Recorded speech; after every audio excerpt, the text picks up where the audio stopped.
HRINGNUN Calvaria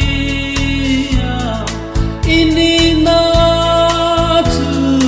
alang kanun na Krista isuahi itam thi na aloni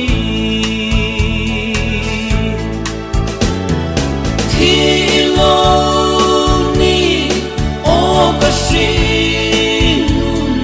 o kanun Krista hian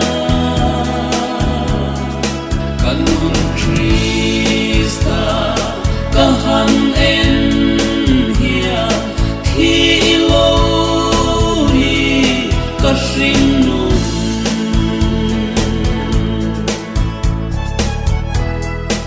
o HRINGNUN irem ruat hi kalal rem ruat anilo lal ni rong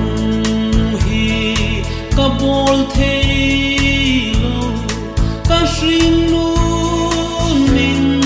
chol san ro inina Lalpa ruata o HRINGNUN chol toro kipo Lalpa mun ruata chua katsol cham dam tu nena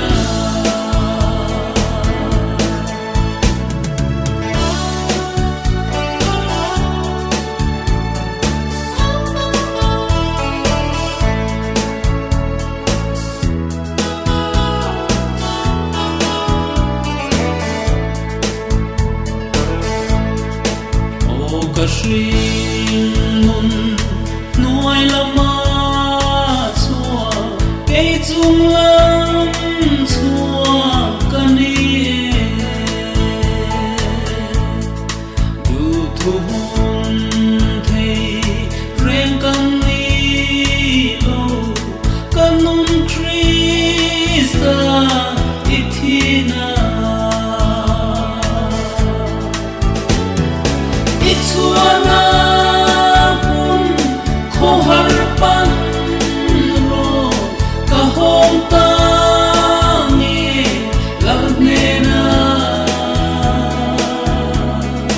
Ituana va khopui pan min mantra MAILE LEI